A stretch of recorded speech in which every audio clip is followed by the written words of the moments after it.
Bonjour Ogarit Younan déjà. Merci beaucoup de prendre le temps de venir nous parler de tout ton combat pour la non-violence depuis ce moment-là et plus spécifiquement donc, de l'université Honor que tu as fondée.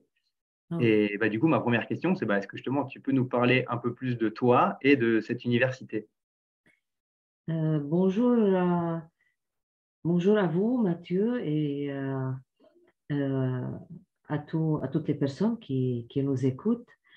Je m'appelle Ogarit Younan, je suis à Beyrouth à l'instant. Je suis du Liban toute ma vie. J'ai vécu dans ce petit pays bouleversé par tant de violence. Et depuis le début, si je peux le dire, depuis que j'étais à l'école ou bien après à l'université. Donc, j'ai commencé ce parcours de lutte non violente. Je ne savais pas au départ ce que c'est la philosophie de la non-violence, mais face à toutes ces violences, on a pris cette décision, on a fait ce choix, Walid Slaibi et moi-même, nous sommes les deux ensemble, euh, pendant 40 ans. Ça fait l'année prochaine, ça fait 40 ans. Donc, c'est vraiment la majorité de notre vie. C'est pas uniquement quelques heures, c'est toute une vie. C'est un choix de vie. Et donc, moi, je suis sociologue. J'ai fait des études au Liban et en France, à la Sorbonne, en sciences de l'éducation, etc. Donc, on me considère comme une personne qui a contribué dans le renouvellement de la société civile au Liban, qui a influencé des générations, des jeunes, des intellectuels, activistes, éducateurs, etc. Et ce parcours, on a décidé, Walid Slaibi et moi-même, de fonder la culture de non-violence, de l'établir au Liban, donc de l'introduire dans la société, comme ça, dans le tissu de la société, l'introduire dans les ONG, dans les associations, syndicats, dans les écoles, dans les luttes, dans la rue, dans les médias, dans les publications, les traductions. Jusqu'à maintenant, on a traduit 25 livres de non-violence, à part des dizaines de textes, etc. Et dernièrement, on a fondé une université. Donc, on voudrait évidemment, c'est fini, l'histoire du pays, l'histoire de ce pays, du Liban et d'autres pays arabes aussi, parce que nous, on a travaillé aussi pour les autres pays, mais beaucoup plus au Liban, évidemment. C'est fini, l'histoire du pays, elle n'est plus comme avant, la non-violence, elle est dedans et elle est établie. C'est pas quelque chose de léger ou bien quelque chose que des fois on fait des activités. Non, c'est régulier, toutes les années, tous les jours, tous les mois. Donc c'est quelque chose on a mis toute notre vie pour cela. Voilà. Et dernièrement, l'université pour dire qu'il faut absolument euh, avoir une référence professionnelle pour la non-violence pour montrer que c'est fort. Il y a une force de la non-violence. Donc, on fait une université, il y a des étudiants qui viennent accrédités avec des diplômes, etc. Donc, il faut cela surtout parce que la non-violence, le mot devient beaucoup plus répandu, mais il y a un mélange. On connaît très peu, on mélange la violence et la non-violence, ou bien on utilise la non-violence, je ne sais pas pour quels intérêts ou objectifs politiques ou autres. Donc, il faut absolument maintenant être délicat, euh, avoir un peu d'attention, être prudent en diffusant la non-violence pour dire que c'est ça la non-violence. Et c'est pour cela que les étudiants qui viennent et les participants qui viennent être formés à Honor, Honor c'est le nom de l'université, ils savent qu'ils ont quelque chose de plus fort qu'un simple mot sur la non-violence. Et nous sommes contents de tout cela. Personnellement, je suis contente d'avoir vécu une telle vie, d'avoir fait un tel choix. Merci beaucoup pour cette belle présentation et puis pour tout ce que tu as fait dans la non-violence depuis toutes ces années. Oui, Et puis donc oui, cette université qui vient du coup être le dernier accomplissement pour l'instant Est-ce que tu peux nous en dire plus? Est-ce que c'est quand même un symbole, cette université qui s'installe au Liban, dans le monde arabe? Je crois que vous avez pas mal d'étudiants, justement, la majorité qui viennent du monde arabe. Mhm. Est-ce que tu peux nous en dire plus? Comment se déroule le cursus de ces étudiants? Ce que leur apporte, du coup, ce passage à l'université au nord? Euh, on prononce le nom de l'université en français, mais les lettres, abréviation, c'est anglais. Donc, c'est Academic University for Nonviolence and Human Rights. Le logo, il est derrière moi, en or, et on le prononce en français. Et donc, cette université, on avait ce rêve de faire quelque chose de plus fort, parce qu'on a beaucoup lutté, des activités, des acquis, des revendications, vraiment beaucoup, beaucoup de choses. C'est énorme, c'est toute une vie pendant toutes ces années. Et je voudrais dire que on diffuse et on vit la non-violence dans un contexte de guerre. On a commencé durant la guerre civile. Et après la guerre civile, c'est pas vraiment la paix. C'est toujours une paix fragile, c'est toujours une paix bouleversée par des conflits armés de temps en temps. Et autour de nous, dans les autres pays arabes, tant de guerres, de conflits armés. Donc, on vit la non-violence d'une autre manière. C'est pas la non-violence simple comme ça, on est bien, on parle de la non-violence. Donc, avoir encore plus, un projet en plus et professionnel et qui nécessite une création aussi, parce que ça n'existait pas dans l'enseignement supérieur, ni au Liban, ni ailleurs. Mmh. Donc, c'est nouveau, c'est une innovation. Donc, il fallait vraiment des compétences, des énergies. On a vraiment mis beaucoup, beaucoup d'efforts et beaucoup de... On a beaucoup réfléchi, on a beaucoup travaillé, mais on était vraiment décidé.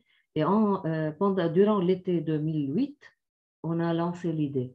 Et Jean-Marie Muller, le philosophe de la non-violence, notre ami qui nous a quittés l'année dernière, euh, et donc on l'a invité en 2008 au Liban pour une formation, pour former 80 participants de 7 ou 8 pays arabes.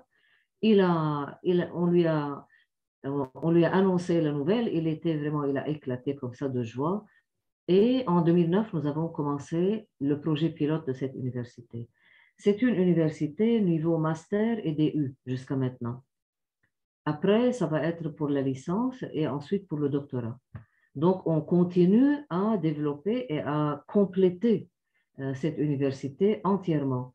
Il y a dedans plusieurs spécialisations: éducation, théâtre, conflit, médiation, stratégie et lutte civile, enseigner les droits humains, comment les discriminations religieuses et la non-violence. Donc, il y a dedans plusieurs spécialisations. Et, euh, et tout ce qui est aussi formation, la formation sociale, être expert en formation. Donc, les étudiants viennent de tous bords, ils ont leurs diplômes et différents, hein, médecine, ingénieur, sciences sociales, sciences humaines, philosophie, etc. Mais dedans, ils étudient la non-violence. Chaque étudiant étudie 500 heures. C'est 500 heures, c'est le titre si vous voulez, 500 heures de non-violence, professionnelle, académique, théorique et pratique. Et ils écrivent, ils préparent à peu près entre 15 et 20 petites recherches. Donc ça, c'est D'accord. aussi énorme. Et Ouais. ensuite, un mémoire de fin d'études. Et vraiment, c'est quelque chose de très fort. Et les profs, les formateurs sont de différents pays, nos amis de par le monde. Et au Liban, nous sommes les fondateurs de cette université, nous sommes les profs de la non-violence. Et jusqu'à maintenant, il y a plus de 400 étudiants qui sont venus, qui ont été, c'est fini, ils ont leur diplôme. C'est un master, c'est pas n'importe quoi. Ouais. Donc, ces étudiants, c'est vraiment comme une phare dans leur pays. Et pour nous, et c'est accrédité, donc c'est officiel. Donc, le gouvernement libanais, il a reconnu l'université officiellement. Donc, tout est officiel. Et maintenant, les autres universités au Liban et ailleurs, même en Europe, nous demandent de fonder une section de cette université dans les autres pays. Et on a D'accord. déjà commencé ça en C'est génial. Palestine, en Irak. Maintenant, il y a plusieurs discussions, échanges et des coopérations, des conventions de coopération en Belgique, Université de Bordeaux, bon, donc plusieurs. Donc vraiment, ça va être comme ça va se répandre. Et personnellement, je ne vais pas cesser jusqu'à voir la non-violence un peu plus et partout dans ce monde arabe. Voilà. Oui, c'est génial, c'est super que ça fasse effectivement des émules et qu'il y ait de nouvelles universités qui reprennent ce concept, parce que Oui, c'est oui, super. ils ont besoin et ils sont attirés. Et ça nous, pour les non-violents aussi, ça, c'est quelque chose qui nous donne de la force parce qu'on voit que les autres aspirent. Ils veulent la non-violence. Ils ont ce désir, comme dit la philosophe française de non-violence, Simone Veil. Hier, j'étais en train d'enseigner Simone Veil aux étudiants. Ils ont découvert Simone Veil. Ils m'ont demandé toujours, est-ce qu'il n'y a pas une femme qui est philosophe non violente? Toujours des hommes. J'ai dit, tiens, aujourd'hui, je vais vous parler de Simone Veil. Ils ont admiré comment elle écrit la non-violence. Donc, elle a parlé du désir de la non-violence. Donc, on voit le désir partout. Donc, on a notre rôle à appuyer ce désir et à le renforcer, à donner un sens, des compétences, etc. Et c'est notre rôle. Et tant qu'on a une santé, de l'énergie, qu'on a notre rôle, et donc on va continuer. Et j'aimerais bien dire que Walid Slaibi et moi-même, nous sommes des bénévoles. Toute notre vie, on a fait ce choix. D'accord, c'est un beau choix. Et, Oui, on va voir justement ensuite des témoignages de quelques étudiants qui sont passés par votre école et qui nous diront ce que ça leur a apporté. Et donc, ça va être très ah intéressant. oui. Oui, et chaque étudiant qui vient à l'université, il dit, vraiment c'est à l'unanimité, que c'est un tournant dans sa vie. C'est ça. Donc, bien que ce sont des adultes, certains sont profs dans d'autres universités, ou bien des avocats, des journalistes, des activistes politiques, des éducateurs, directeurs d'école, etc., des jeunes. Donc, il y a tout, hommes, femmes. Donc, c'est vraiment très varié et de différents pays arabes et qui viennent, qui mettent de l'argent pour venir au Liban, pour voyager, venir au Liban pour étudier. Donc ça, c'est quelque chose qui vraiment qui me touche beaucoup parce que c'est vraiment c'est quelque chose qu'on à respecter et à admirer. Et donc c'est pas n'importe quoi, c'est pas n'importe quoi de faire un tel choix pour les étudiants, je voudrais dire. Et donc, les étudiants, chacun, il fait un témoignage. On fait ça en vidéo et ensuite on traduit. Et donc, vous allez voir les vidéos en arabe, mais sous-titrées en français. Et donc, on les a aussi sous-titrées en anglais.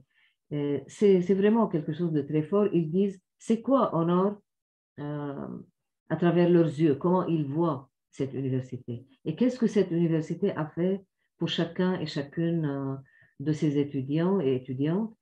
Et tous, je pourrais dire, ou bien la majorité, ils ont apporté cette non-violence et ces compétences dans leur pays, ou bien dans leurs associations, dans leurs écoles, les institutions, ou bien dans leur lutte. Et ils ont changé beaucoup de choses. Donc, vous allez voir. Vous allez voir les vidéos et voir aussi qui sont ces personnes. Donc, autant que possible, on a choisi quelques-unes, mais il y en a des dizaines et des dizaines de vidéos. On a hâte de découvrir ça et nous, on va le projeter juste après cette Oui, interview. oui, Et j'avais une autre question, c'est parce qu'on sait que aujourd'hui, les conditions de vie peuvent être plus compliquées au Liban. On sait il y a des problèmes énergétiques et dans pas mal de mondes arabes, il peut y avoir des conflits ou autres qui rendent voilà, les conditions de vie bien plus difficiles qu'en Occident. Et pourtant, c'est là qu'on retrouve du coup la première université sur ah la oui. non-violence.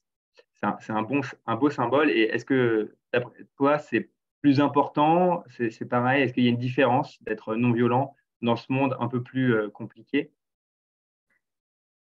Écoutez, parce que ça fait des années qu'on est dans ce parcours et on connaît pas mal à travers le monde comment ça se passe, cette non-violence.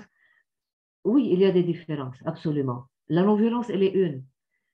La philosophie, etc. Donc, elle est une, mais le contexte politique et social, historique, les traditions, les mentalités, les esprits, les expériences, est-ce qu'on a des expériences? Est-ce qu'on a beaucoup plus glorifié la violence ou bien est-ce qu'il y a vraiment l'appauvrissement, l'occupation, les guerres, les conflits? Il y a beaucoup de choses, hein. Il y a l'éducation aussi autoritaire, violente. Donc, si on est dans un contexte où il y a beaucoup de problèmes, voilà, comme ça, on est vraiment submergé par les problèmes au quotidien. Au Liban, c'est beaucoup plus. Ça s'aggrave, l'effondrement du pays, du système, je voudrais dire. En Syrie, en Irak, en Palestine, au Yémen, etc. Donc en Libye. Donc c'est vraiment, c'est fou cette violence. Mais au cœur de tout cela, tu trouves la non-violence. Et elle est vraiment une décision très forte. Je voudrais dire pas seulement de notre part, mais de la part de ceux qui aspirent à être formés à la non-violence et à utiliser la non-violence dans leur lutte au quotidien. Ça nécessite évidemment un courage beaucoup plus, parce que de toute façon, on est en colère, on est vraiment sous l'oppression, etc. Donc, c'est vraiment quelque chose de très dur, il y a les souffrances. On ne peut pas prêcher la non-violence comme ça si les gens sont débordés par les souffrances, par les oppressions politiques, sociales, économiques, etc. Même les religions qui ont leur mainmise aussi sur une part de toutes ces souffrances. Et donc, c'est un courage en plus, je voudrais dire. C'est un courage en plus. Mais c'est une fois, on était ensemble en Irak, à Erbil, au Kurdistan, on était ensemble, une délégation de l'université. Et j'ai invité Jean-Marie Muller à être avec nous. Et donc, on a visité des hommes politiques au gouvernement, des députés, des parlementaires, des universités. Partout où on allait, tout le monde voudrait la non-violence. Et Jean-Marie était comme ça. Il me demandait, mais est-ce qu'ils connaissent la non-violence? J'ai dit non. Mais pourquoi ils veulent la non-violence? Mais ils ne savent pas pourquoi ils veulent la non-violence. Alors, un prof irakien qui était avec nous, il lui a répondu, il lui a dit, tiens, je vais t'expliquer. Vous, en Europe et après les guerres mondiales, la Deuxième Guerre mondiale surtout, c'est fini, vous êtes plutôt au repos, au calme, si on peut dire, entre guillemets. Nous, parce qu'on a vécu la violence et on a connu et on connaît même aujourd'hui la violence au quotidien et on voit toutes les tristesses et les massacres et vraiment on est dans le sang, on est dans le noir, donc c'est le rouge et le noir. Et donc c'est pour cela qu'on ne veut plus. On ne veut plus la violence. C'est pour cela qu'on dit on veut la non-violence. On ne connaît pas vraiment la non-violence, mais c'est par réaction à la violence qu'on le veut. Et Jean-Marie était très touché par cela. En revenant en France, il m'a dit, je vais écrire un article et vous allez le traduire. Et on a fait ça. Et elle a fait un très beau article comme une autocritique si on est dans un autre contexte et on ne comprend pas comment ça se passe dans d'autres pays. Même maintenant, il y a une guerre qui se passe en Europe ou bien dans un cadre international, pas Mm. seulement en Europe. Donc, c'est toujours la même chose. Si on a les fondements philosophiques, il nous faut une stratégie, pas seulement des moyens comme ça. Il nous faut une stratégie. Et il nous faut ce courage de toujours insister à être non-violent, à être dans la non-violence. Même si le contexte autour de nous, il est négatif, on insiste. Et c'est ce qui prime après, c'est ce qui reste pour après. Et les autres viennent, même au Liban, les gens des milices sont venus après nous dire, vous aviez raison, on ne devrait pas faire la guerre, vous aviez raison, mais vous écoutez pas avant.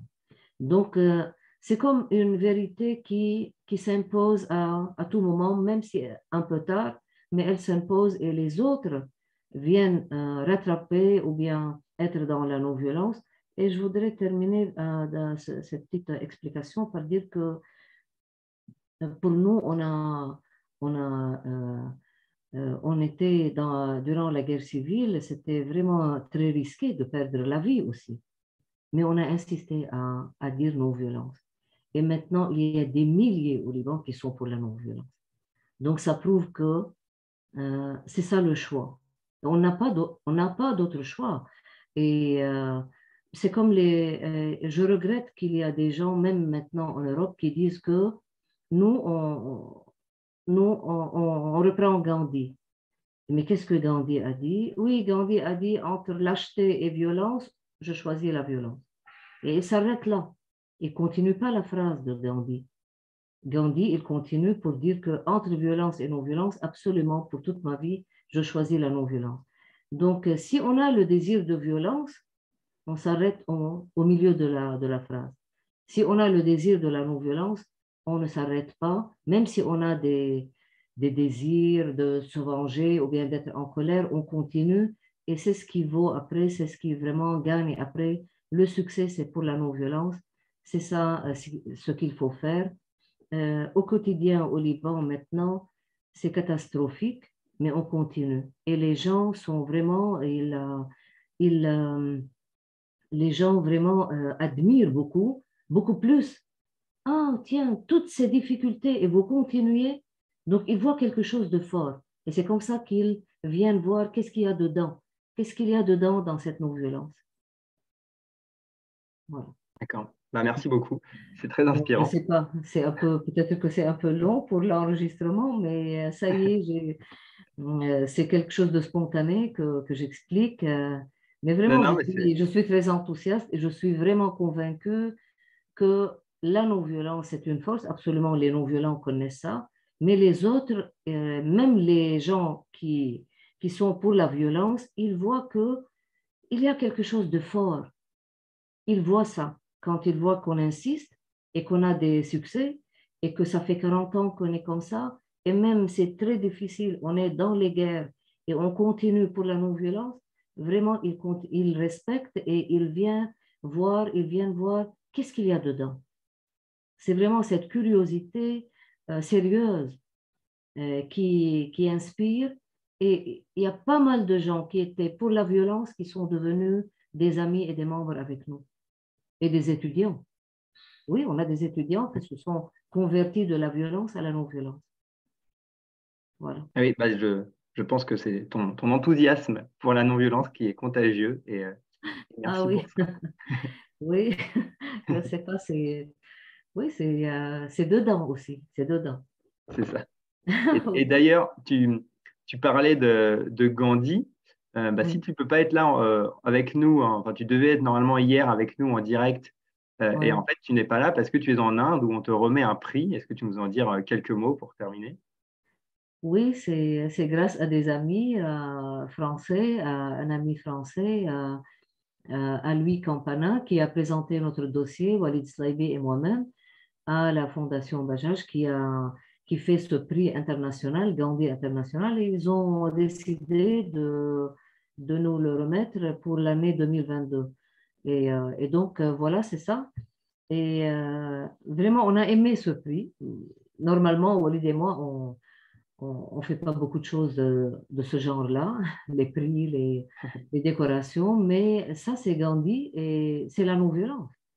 Et en plus, ça tombe bien parce que ça fait un siècle que Gandhi, dans l'année 1920, 1919 et 1920, qu'il a prononcé le mot non-violence et qu'il a offert ce mot de non-violence à tout le monde. Il a décoré l'humanité, à mon avis, avec ce mot-là, qui est une philosophie et une stratégie, qui est vraiment une planche de salut pour tout le monde, pour l'humanité.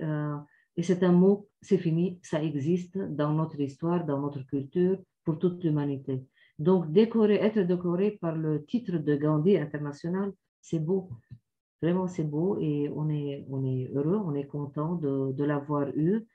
Et évidemment, en Inde, pour avoir ce prix-là, et ça va donner, à mon avis, quelque chose de plus fort pour les amis, les étudiants, et même pour les non-violents de la région arabe, pour dire que on décore la non-violence, on respecte,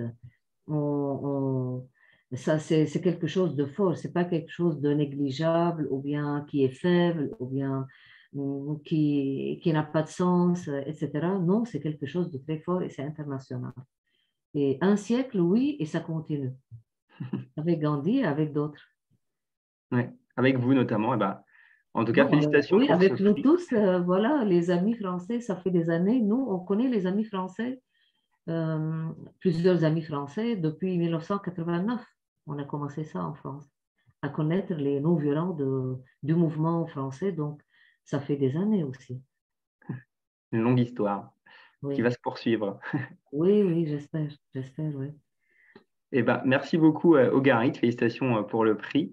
Et puis, Merci. maintenant, je vais finir cet enregistrement et on va diffuser donc les témoignages de vos étudiants. Oui, Merci et à bientôt. merci à vous et aux 21 heures de la non-violence en France et partout dans le monde. Allez, Merci. merci, au revoir. Au revoir.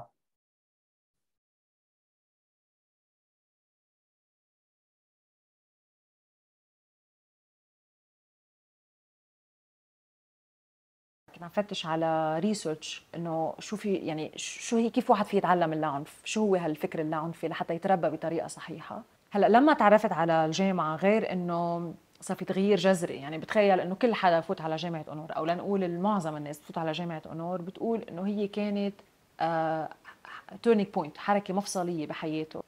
بس حقيقه هاي الجامعه يعني بحب اقولها لهالكلمه لها فضل علي بطريقه تركيزي لكيف بدي افكر.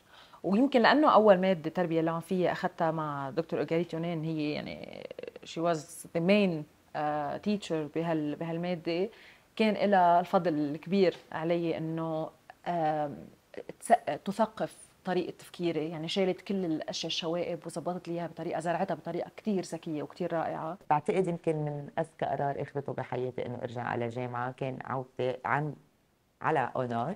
انا اليوم بفعل هيدا الشيء قدرت انه جيب ماده العنف والتواصل اللاعنفي على شاشه التلفزيون، يمكن لاول مره بالعالم العربي في على القليله مساحه صغيره لهالموضوع بمختصر مفيد. انا اونور غيرت لي حياتي، غيرت بحياتي، غيرت لي بمفاهيمي بالحياه، وعطتني ادوات فاعله بقدر استفيد منها وانطلق منها ووسع. اكيد كنت بالاول مفكره ان الموضوع رح يكون مقتصر على بس هيك على شيء اكاديمي بحقوق الانسان وبشويه مفاهيم لا عنفيه، بس بعدين بس اجيت لهون يعني تجربه الثلاث اسابيع كانت كثير قويه، كثير فتحت لي ابواب وكثير حسيت انه ممكن تكون يعني ممكن العنف دخله بكثير تفاصيل بتخص اسلوب حياتي انا كشخص، وتفاصيل بتخص يمكن يعني مفاهيم ممكن تدخل بطبيعه شغلي اللي هو بالاساس بشتغله. يعني انا بشتغل اساسا بان جي او بسوريا.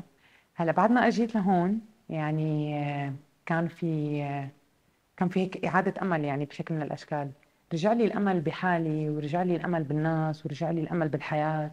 فحسيت حالي ولا وصرت يعني باني قناعه، يعني مثل ما بيقولوا قلبي وعقلي متفق عليها، يعني بمعنى انه حتى عقلي صار قبل كنا بشكل عاطفي انه ما نحن ضد العنف. هلا هون صرت حاسه انه لا، انا حتى يعني حتى هلا كنقاش بالعقل وبالمنطق انا صرت تماما حاسه انه بالفعل انه العنف ما حيودي لمكان، فحاسه حالي رح ارجع يعني رح اكون كثير مستفيده. انا دخلت على الجامعه كنظام تعليمي بالنسبه لي. طلعت من الجامعه بنظام اني احب اني اتعلم.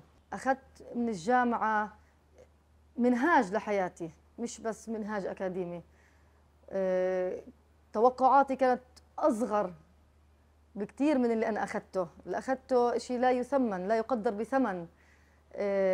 صرت احب اني اعيش اللاعنف بظل كل المشاكل السائده حوالي. صار عندي تحول كثير كبير اني اكمل.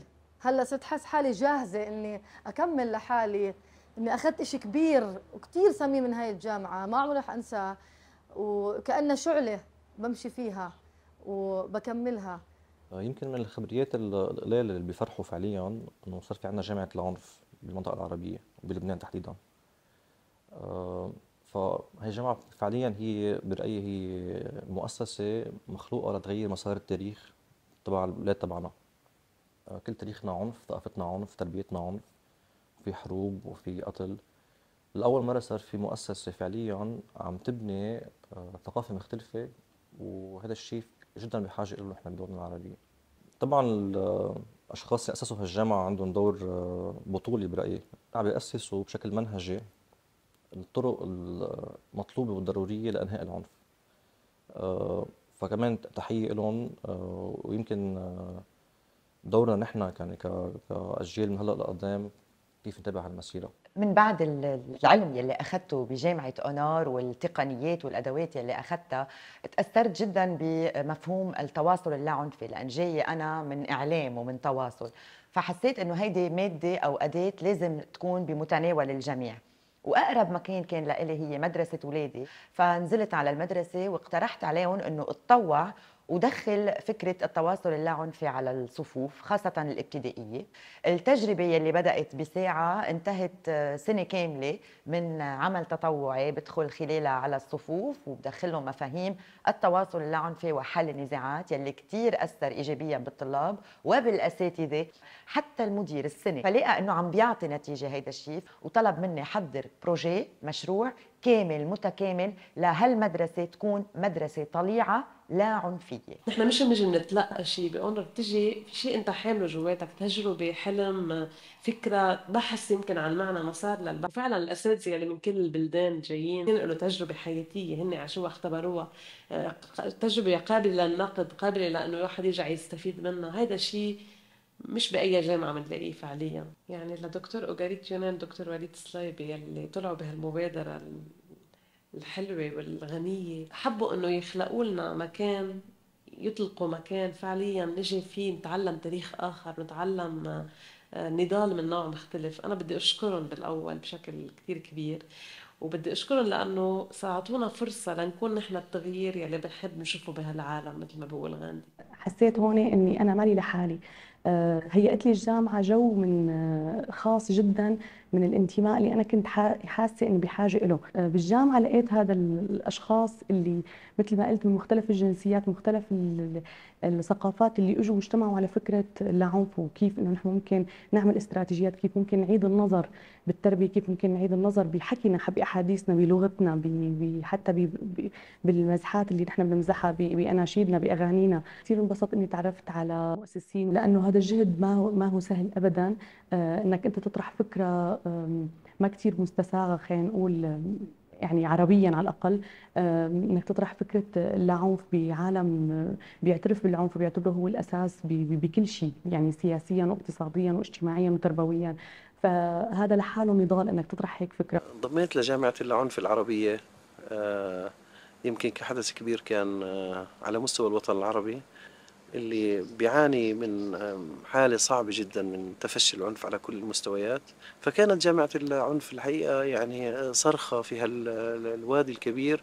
وجدت جو إنساني استثنائي قلما نجده، رغم خبرتي يعني في التعليم الجامعي وفي العمل يعني لأكثر من 25 عاما، وبنبني إن شاء الله مع بعض يعني ومع كل الناس مستقبل أفضل لحياتنا، بعيدا عن الخيارات الدموية اللي يمكن هذا أجيال عاشتها مع الأسف، ولم نتوصل فيها إلا إلى مزيد من الانتهاكات. لما جيت على هون لقيت إنه في فلسفة بالموضوع، في فلسفة حياة كاملة متكاملة، في تأثير على الإنسان وعلى شخصه وعلى سلوكه.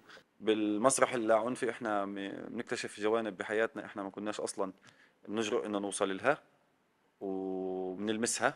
بالتربية بنوصل لمعالجات حقيقية لهاي الجوانب اللي إحنا لقيناها بالمسرح.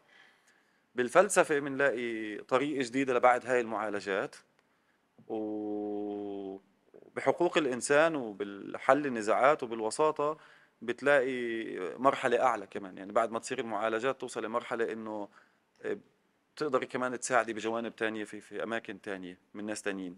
وبالآخر يعني النتيجة اللي بطلع فيها إنه هاي الجامعة بتعمل عملية ولادة جديدة للبني آدم، بنولد البني آدم جديد، بس بولد بهاي المرة إنه معاه خبرة، بنولد نقي بنولد نظيف، بنولد قادر على انه يحل المشاكل تبعته. اجت للجامعه جامعه اونور بعد ما تعرفت انه هناك جامعه تدرس شيء اللي هو اساليب وطرق تدريب عن اللاعنف.